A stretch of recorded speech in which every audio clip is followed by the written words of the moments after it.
Thank you very much, Robert. I just hope that I can live up to that welcome.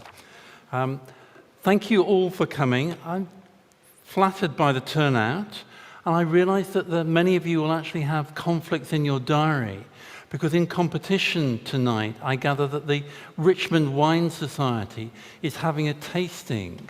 I suspect that would be a lot more enjoyable than listening to me this evening.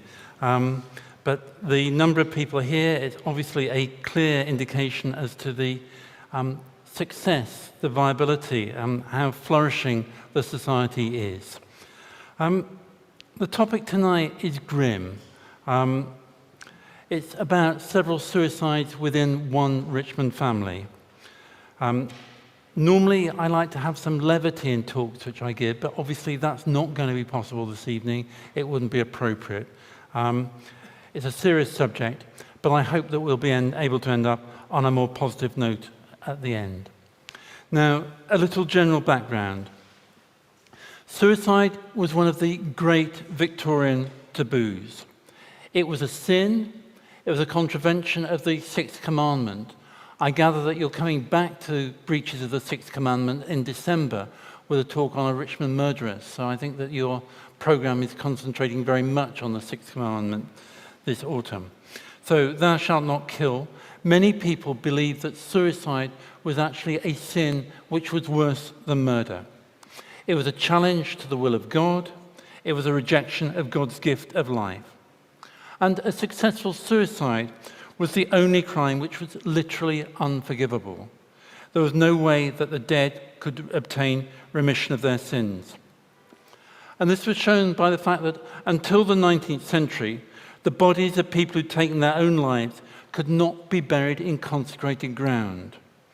In the early 1800s, it had been common for the bodies of people who took their own lives to be interred at crossroads with stakes driven through their hearts to stop their souls from wandering.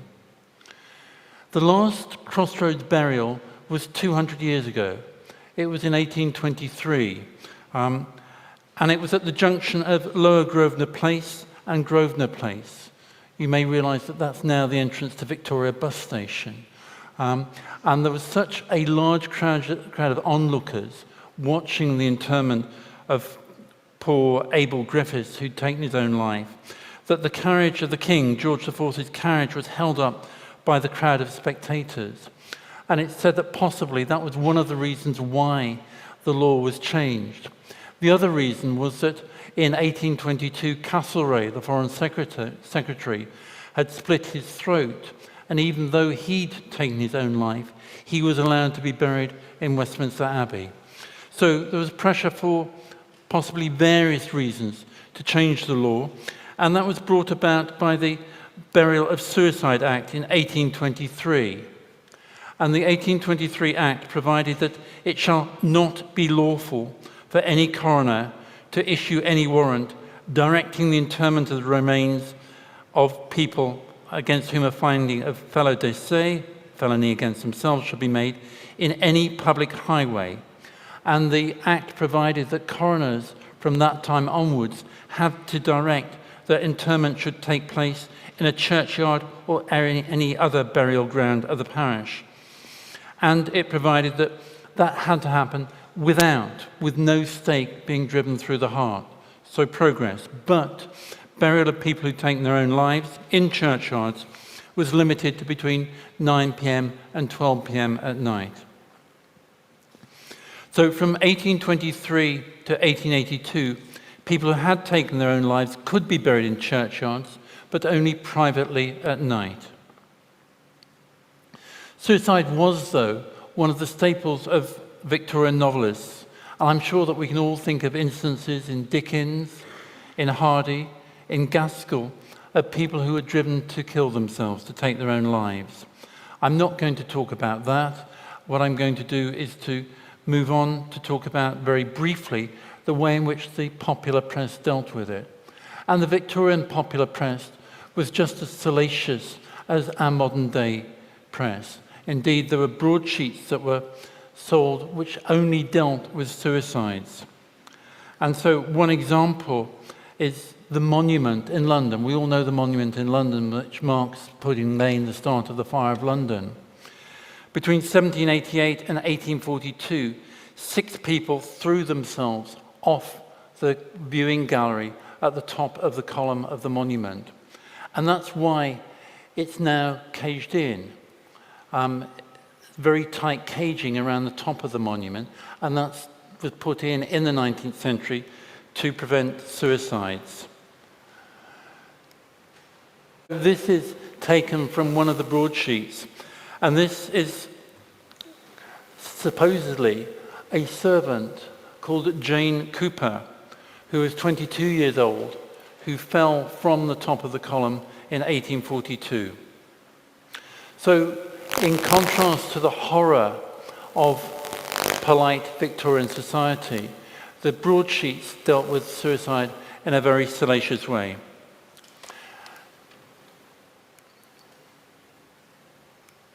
So attempted suicide, despite the acts of 1823 and 1882, attempted suicide remained a criminal offence for a long time.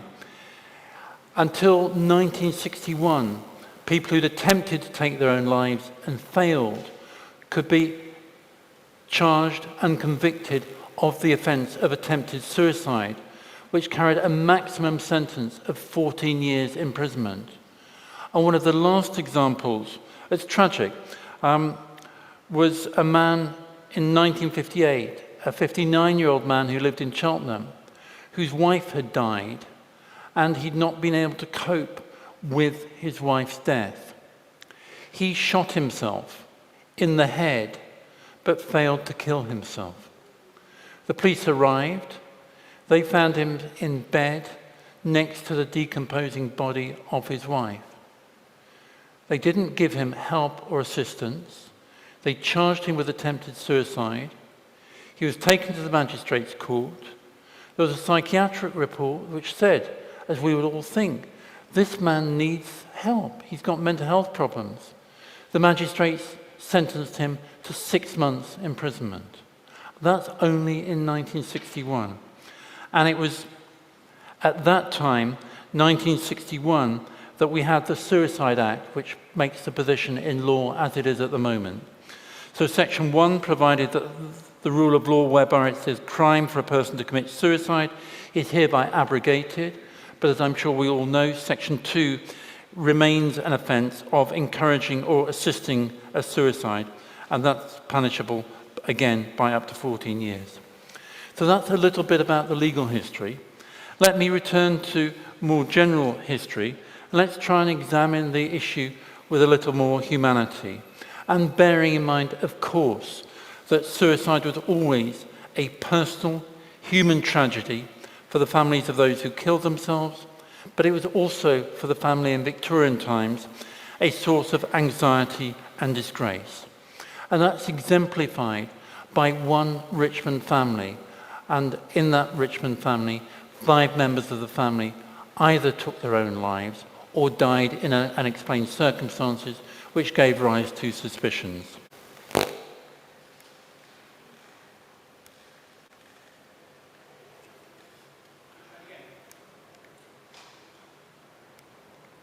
story starts here, just round the corner from where we are now, and you can see that we're looking at the pub, which on the right, it's now Robert Dyer's. You can't buy alcohol in there anymore.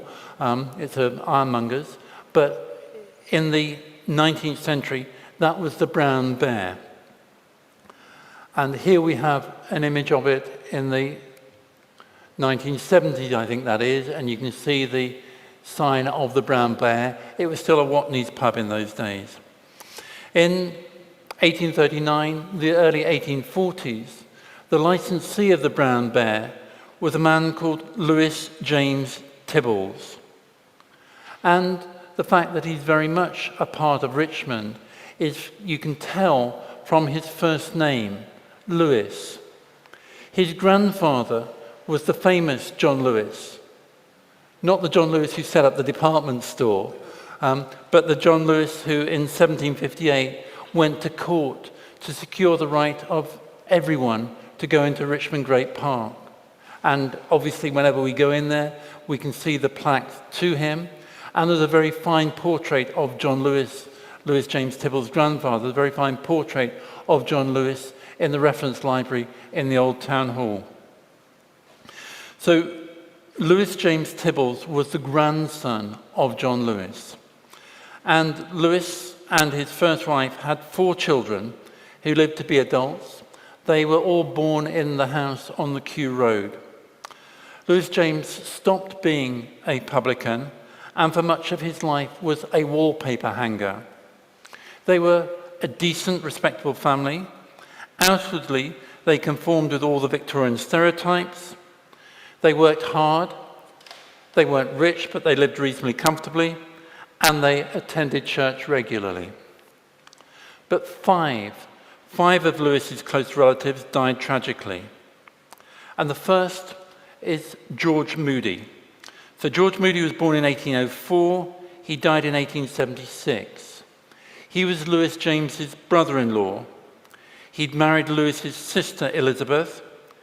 He was a blacksmith, a farrier, so he shoed horses.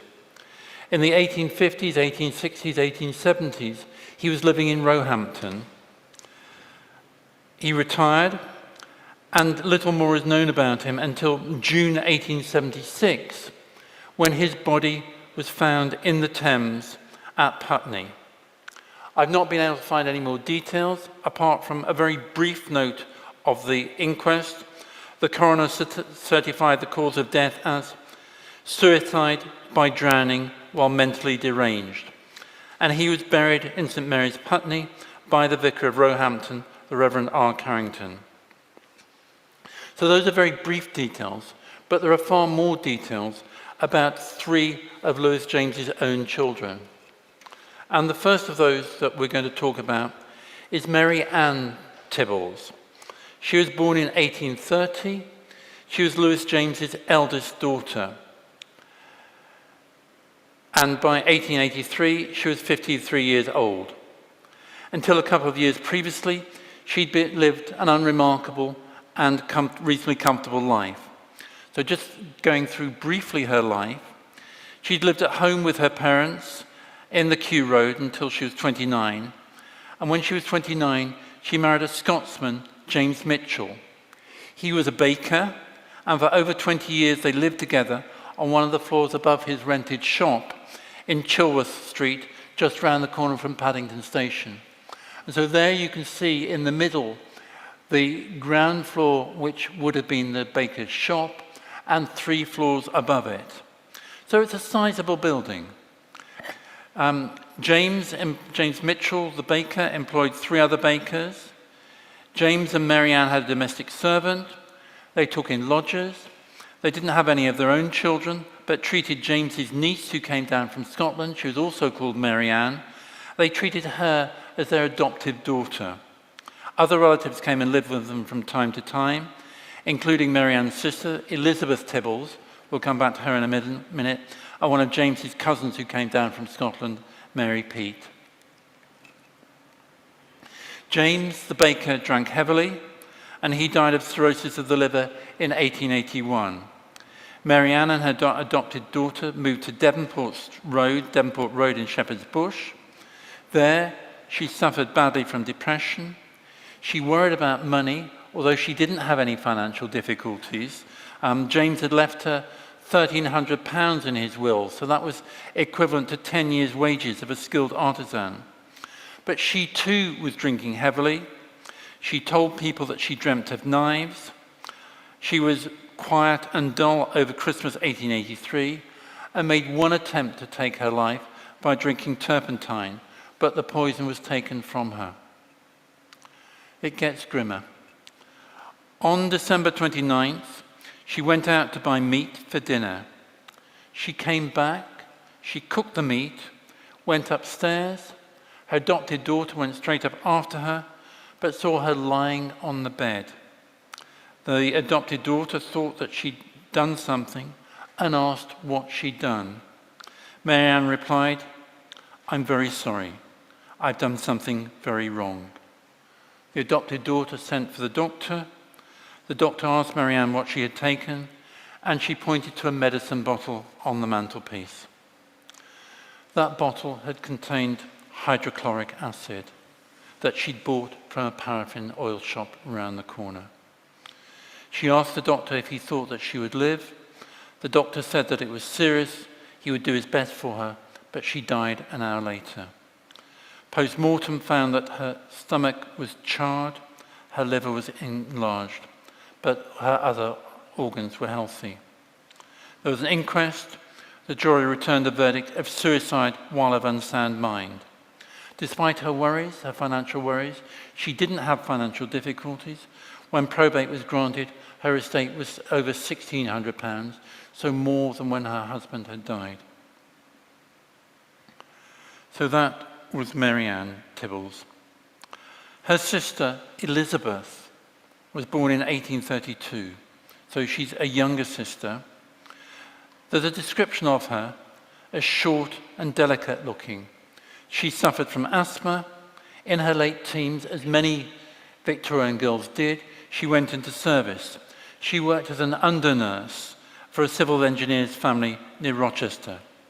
She was religious. She became a Baptist, and later in life she had a Methodist evangelist and a preacher boarding in her house. Elizabeth never married.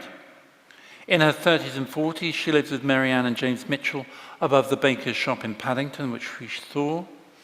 She worked as a dressmaker, and then after Mary Ann had taken her life, Elizabeth lived with James and Mary's adopted daughter, the other Mary Ann. But there were arguments between Mary Ann and Elizabeth. So for a while, Elizabeth went to stay with her brother Tom and family in Richmond. But in December 1887, she became increasingly disturbed and violent and refused to eat. She complained she had no food, no clothes, no money. That was not true. She had mood swings. At times she was very quiet. At other times she was restless and excited. She shouted. She said she'd do her way with herself. She tried to strangle herself with bedclothes. She jabbed scissors into her arm. And the doctor talked about her wild manner. Tom said that her brother said that she tried to leave the house in her nightdress. He believed that she intended to throw herself into the river. So this was a situation which could not go on in the house, and the family called in 2 medical practitioners who concluded that she was insane. And so December 1887, just before Christmas, she was admitted to the Bethlehem Hospital. The Bethlehem medical officer was Dr. George Savage. And here we have a depiction of Dr. Savage from Vanity Fair. He founded the Journal of Mental Science, which is still with us as the British Journal of Psychiatry. And he, Dr. Savage, went on to treat many famous people, including Virginia Woolf. So we actually have Dr. Savage's notes about Elizabeth Tibbles. He noted that she talked coherently and replied to questions rationally, but she had hallucinations and she heard voices. She was so restless in hospital that they tied her to a chair to prevent her running about and escaping. She would shout out, I can't stop, I must go away."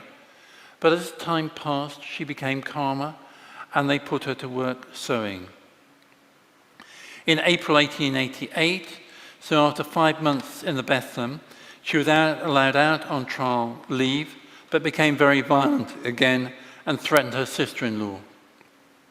She talked about drowning herself, and her old delusions returned. So she was readmitted to the Bethlehem, but was discharged in May 1888. Over the next few years, she spent time living with her sister Mary Ann's adopted daughter in Mottingham, but then in 1894, she was admitted as a patient to Eltham College Hospital. On her discharge, she rented a room in East Putney. She lived there for about a fortnight, but when Tom visited, she was lonely and worried. April 1894, the day before her 62nd birthday, she left her room in the morning, told her landlady that she was going to Putney High Street, But instead, she walked for 6 miles along the bank of the Thames until she was opposite Zion House. There, calmly, methodically, she removed her hat and cloak, she folded them up and put them onto the bank of the river, and she walked into the water. A few hours later, a lighterman, Benjamin Cole, was rowing a small boat along the river. He saw the body of a well-dressed woman floating face down in the river. He pulled the corpse ashore, and Tom, her brother, identified the body. Elizabeth had left a note addressed to Tom in her room. It read, and this is tragic, "Dear Tom, goodbye. I won't live any longer. Everything to you. Forgive me. I can't give you any more trouble." An inquest was held a few days later, and the jury returned a verdict of suicide whilst of unsound mind. The third sibling is Tom Tibbles, and that's a picture of Tom Tibbles up on the screen now. He lived all his life in Richmond. He was well known and respected. He worked as a wallpaper hanger for over 30 years, initially as one of his father Louis James's apprenticeship. And wallpaper hanging was a trade which flourished after the invention of machine-painted printed wallpaper in 1839. So the printing reduced the cost of wallpaper, which meant that there was a lot of work for wallpaper hangers. He married Annie Eldridge, and they had 5 children. And this is slightly faint, but that is a photograph of the extended family in the early 1900s. And in the middle, you can see Tom Tibbles and surrounded by all the other members of the family. So you can see that what I said about them being a reasonably prosperous family was made out. They owned 1 or 2 houses that they rented out in Richmond. Tom was a member of the Oddfellows Lodge for over 50 years, and he was a frequent church goer. In 1883, he was appointed parish clerk. He was parish clerk for 25 years. Even after his 2 sisters, Mary Ann and Elizabeth, had died, the family, Tom and his wife Annie, seemed contented.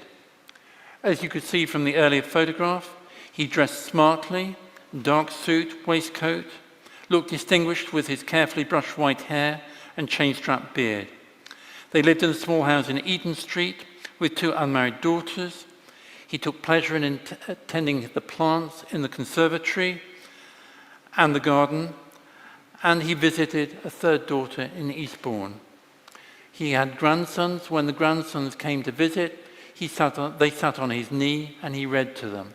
And here we see Tom with the beard and the white hair at the back left, his son George, the tall man with the moustache, and 4 of the boys who were grandchildren. He continued to attend Oddfellows Lodge meetings and was a member of the hospital fete committee. So on the face of it, outwardly, everything was normal and contented. But the full picture, as the family knew, was rather less rosy. He had some business worries. There were rumours, probably untrue, that the parish council was considering abolishing his position as parish clerk. And in the summer of 1908, he was 74 years old and in ill health. He suffered from asthma, had bad bronchial attacks and giddiness, and a doctor treated him for depression, indigestion, and a cough. Tom went to church on the 22nd of September 1908 and seemed well when he chatted to his son George. The following day, he went to 3 church services and talked with the vicar in the vestry about how his daughter Nell was getting married, and the vicar had given Nell and her husband a wedding present. Tom didn't look well, he looked a bit ill, but everyone said that his mind was clear and there were no signs of any acute mental disturbance. That evening, Tom left home saying that he was going to walk to another service. A fellow parishioner saw him walking past the church at 8 o'clock in the evening. He seemed nervous and complained to her that he had a headache. Tom didn't come home that night. The family informed the police. 5:20 the next morning, the Richmond lock keeper, John Hayes, was extinguishing the lights of the lock gate. He found Tom's body in the river. An inquest was held 2 days later at the London Apprentice pub in Isleworth, and it was in all the newspapers. A doctor certified that Tom's death was due to drowning. There was a slight bruise on his head, which might have been caused by a stone, but there was no evidence of foul play. The coroner asked whether there was a suicidal tendency in the family and was told about the death of one of the sisters, just one of the sisters. And the coroner was obviously wondering whether this was a case of suicide. At that stage, the vicar, the Reverend Max Binney, and there's a chapter about Reverend Max Binney in Derek Robinson's book on the vicars of Richmond, which is on the book table, giving a description of Max Binney. Max Binney stood up and asked the coroner if he could say something. Obviously, the coroner let the vicar speak. And the vicar said that his theory was that although it was Tom's duty to go to church on Monday evening, as he was feeling very nervous and unwell, like many of us would do in such circumstances, he walked in the cool of the evening to the other side of the river where people would not know him or question him. His eyesight and his hearing were failing him, and it's most likely that in the mists of the evening he tumbled into the river. The vicar said that he never saw the slightest indication which would lead him to think that Mr. Tibbles would be guilty of such an act of self-destruction. The vicar had a very high opinion of him. He was a faithful and conscientious performer of his details and an excellent man in every respect. So that clearly weighed very heavily with the coroner's jury. The coroner's jury retired for only a few moments and returned a verdict of found drowned, as there was no other evidence as to how Tom entered the water. The foreman of the jury expressed the jury's sympathy with the family. Sadly, Tom was not the last member of the family to drown in the Thames. In December 1942, Tom's son George, a successful builder and decorator, left his home in Richmond to go for a walk. Like his father, he did not return. His body was found 17 days later in the suction pit of the Chelsea power station on the banks of the Thames, the power station which I think provided the electricity for the district line. At the inquest, his son said that his father had recently suffered from giddiness, but was otherwise cheerful and had no worries. Although George was 80, he had a 10-year-old son and wanted to live to see his son enter the building business. He was most popular and good terms with everyone. And again, no one knew how the body entered the water, and so an open verdict of found drowned was returned. So a few closing thoughts. Were Tom and George's deaths accidental or suicidal? We'll never know, but the similarity is striking. Both left home saying they were going for a walk. Both may have entered the water at places where there were strong currents that were bound to pull them under. Despite the open verdicts, there are obviously suspicions that they too took their own lives. So, why did I investigate all of this? Tom Tibbles was my great-great-grandfather. George Moody, Mary Ann, Elizabeth, Tom, and George were all my blood relatives. Given the passage of time, very few members of the family that I knew were acquainted with any of them. My grandfather was just 11 when Tom Tibbles died. My father was just 14 when George Tibbles died. I didn't know any of these details from members of the family. None of my relatives talked about these tragic deaths. And in a sense, why would they? Why would they want to open up these painful wounds again? So it goes without saying that all of these deaths are sad, especially for the members of the family. One should not speculate. We don't know. We don't know what was in other people's minds. But they were all growing older. Some of them had worries. They thought they had financial worries. 4 of them were not any longer in conjugal relationships. And putting it very simply, no doubt the burden of life outweighed the benefits. It's remarkable, isn't it, that there were 5 members of one family. But that's not unknown. George Hemingway?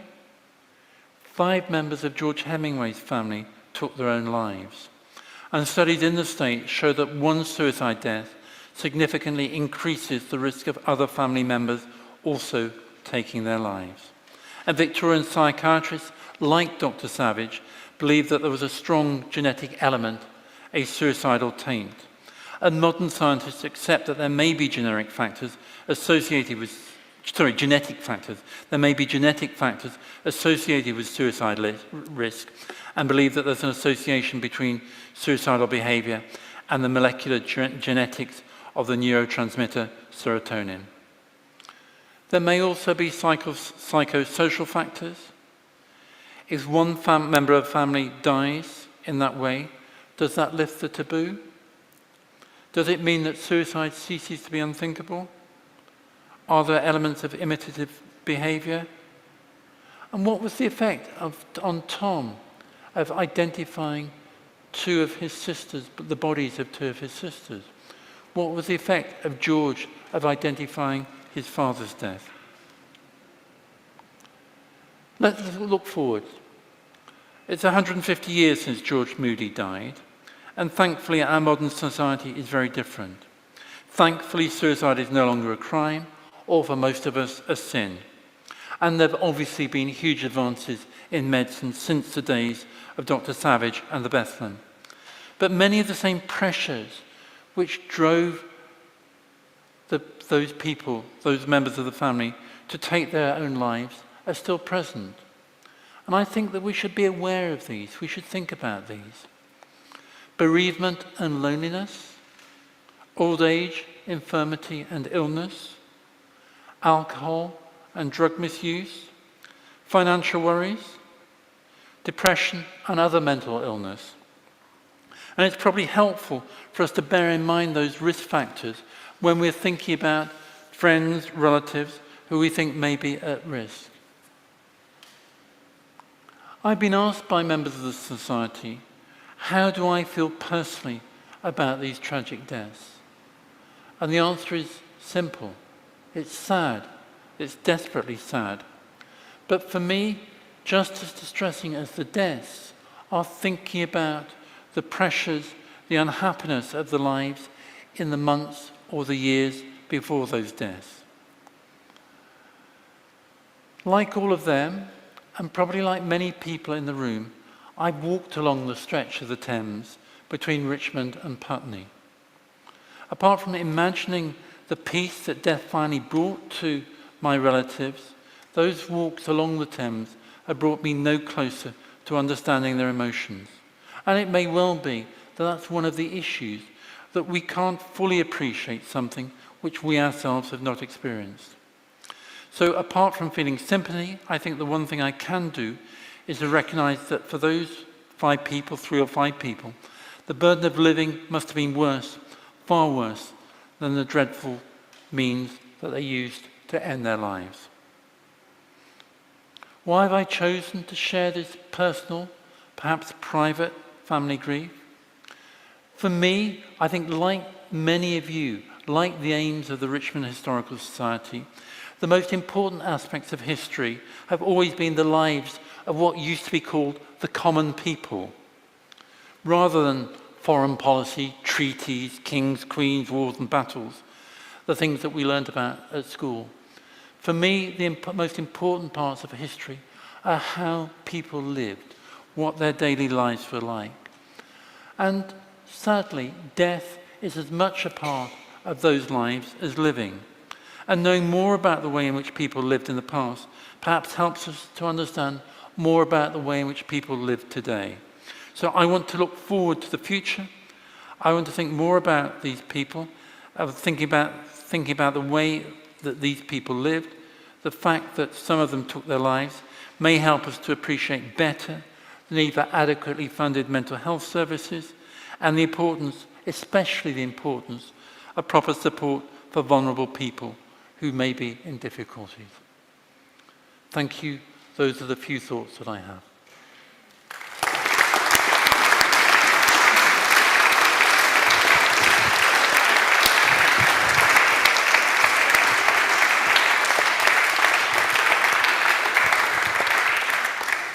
Thank you, Nic. That was a very powerful talk and a deeply personal one.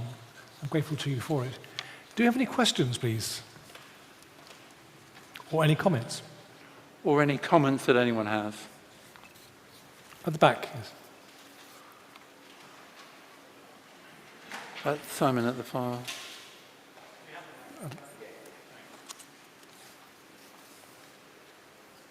Nic, a very, very moving presentation. And I think most of us historically, I wasn't aware that my grandfather's parents both committed suicide by drowning until recently. But has your research turned up anything about the sort of socio-economic side of this and also the cultural side of this? I have friends in Japan where suicide and taking of one's life is almost ritualized. And I'm just wondering if you had any observations about how suicide affects other societies.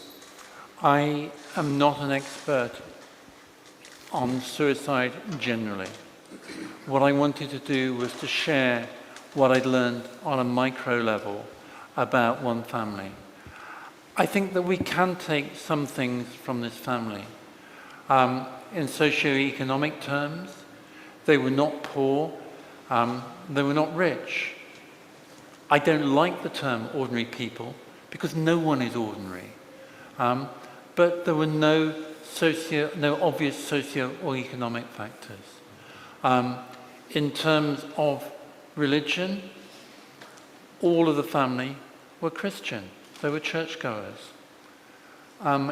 In terms of mental health, probably Elizabeth, even now, would have been seen to have some mental health issues. Marianne clearly had an alcohol problem, as did her husband.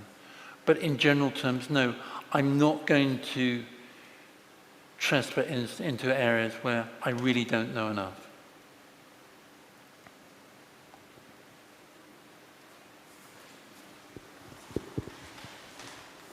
Really very moving talk you gave there with lots of detail about, not ordinary but local people, the real lives. We read about suicide today, and it's particularly significant for young men, one of the highest causes of death amongst young men. I just wonder how all the people that you've described were well into their 50s or later, they'd lived their lives. They probably died later than the average death, probably. Yes. What was the experience of younger people? Was suicide an option for younger people then? Do you know? Again, I'm not an expert, but looking at newspaper reports, there were very few reports of young people taking their own lives. So young Jude in Jude the Obscure was very much the exception.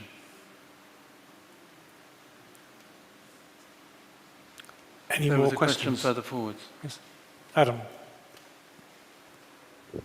Hi, you said two of these people were wallpaper hangers and decorators. Do we think there's any health links with that as a trade? I mean, we know Mad Hatter expression comes from people working on the hat trade because there was lead and whatever it was in making of the felt hats. I mean, paints and things of that early Victorian period were full of lead and all sorts of things that are now forbidden. We've just had reconstruction paintings of Turner's house in Twickenham, but they worked out what the original paints were, but they couldn't use them, just health and safety. I think that's an interesting comment. So far as I know, Lewis James and Tom were wallpaper hangers, not painters. And so I assume that they were using flour paste, which probably doesn't have any health issues. I think that the factors that we've talked about, age and worry, were probably more important. Tom and George, there were absolutely no indications of mental health issues. There were clearly times when they were depressed, but that's not the same thing as having mental health issues. So it may well be that on a wider aspect that what you say is right. We think now about the current professions which have high suicide rates. Dentists, doctors have access to drugs. They also have a lot of pressure. They also have overwork. The other interesting thing is actually, in terms of class, is that people take their lives, whatever their class background. And we think of the Foreign Secretary Castlereagh, who in 1822, I think it was, slit his own throat. That was pressure of work. It was a lot of criticism in the press about his policies as Foreign Secretary. It was overwork. It was depression. There are all kinds of reasons, and all kinds of reasons.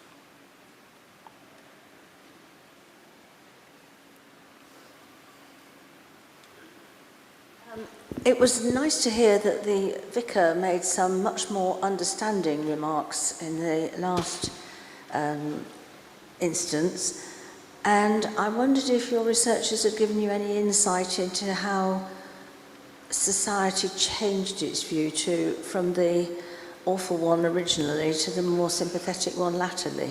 There certainly was change throughout the Victorian period. And in part that's reflected by the legislation. It's in part reflected by the novels that were written. So Dickens's accounts of suicide are far more sympathetic than accounts of suicides in novels the century beforehand. And, as with so many things in Dickens, there are people in the room who know far more about Dickens than I do. But he was, in terms of social issues, progressive. And the fact that Mrs. Gaskell as well was progressive, that shows how times were changing, and there was a lot more sympathy. Max Binney, I'm sure there are people here who know far more about Max Binney than I do, but he was a progressive clergyman. The previous vicar had refused to have anything to do with Methodists or non-Anglicans. Max Binney actually welcomed other denominations of Christians into the church. He was very much a broad churchman. And I think that, yes, he was more progressive than the average Victorian clergyman. We'd moved into the 20th century. Not everything has changed, but there were, especially in this area, progressions.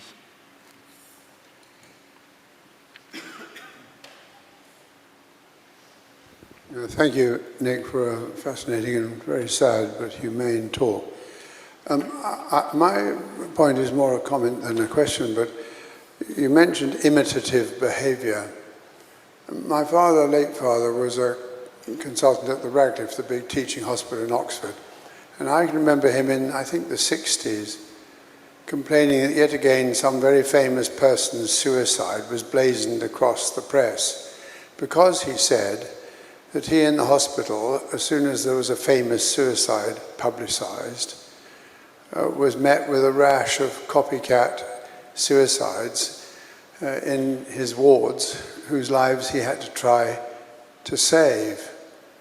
And it seems to me that there may well have been an element of that, particularly because in my family, one of my Scottish great aunts, who had many sad problems, but not mental health ones, jumped off the rocks beside our family home in Scotland, a place you know as well, called Downey Point. And her brothers, my grandfather and one of my great-uncles, had to fish her out of the sea, dead, and she was declared found drowned, which everyone knew was the euphemism for suicide. But what my wife in her genealogical study discovered was that only, I think, a week or 10 days before, a young man with no connection to my great-aunt had jumped off and committed suicide in exactly the same place off Downey Point on the rocks beside their house. And so we've already been struck by this imitative or copycat feature of suicide. 2 points. Thank you, James. 2 points. One, there was a lot of concern in the first part of the 19th century about what we now call copycat suicides. And the broadsheets, which were essentially scandal sheets, blew this up to a huge proportion.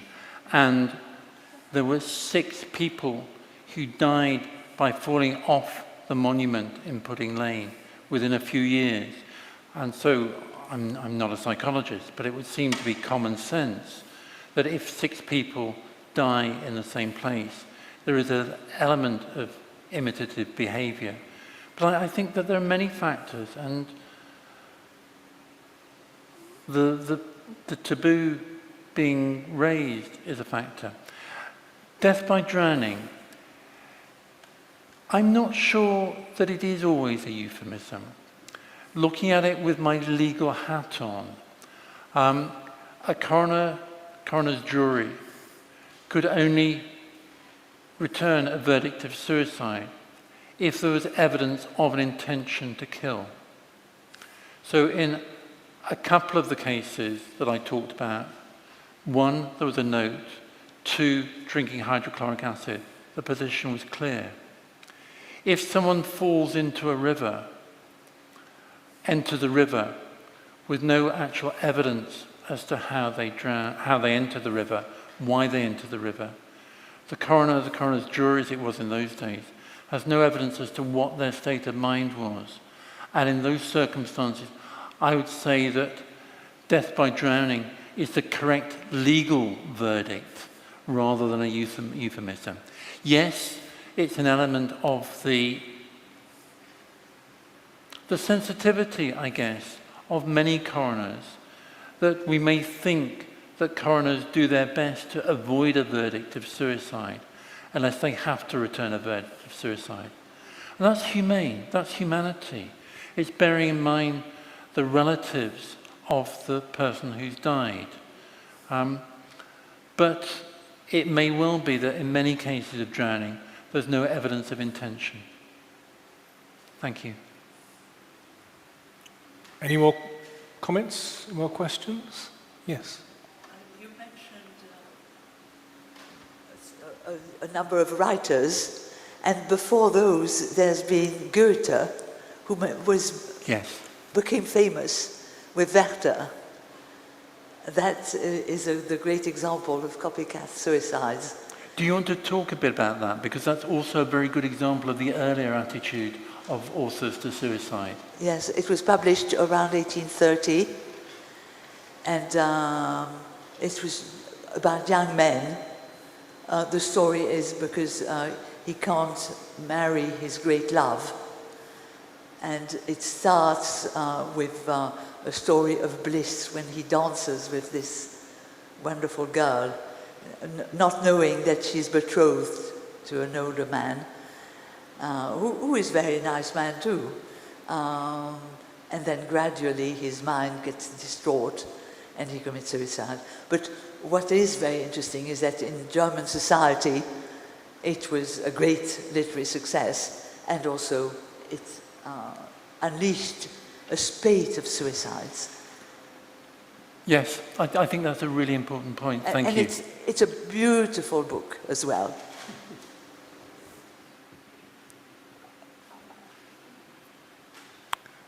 If there are no further questions, I'm going to wind up.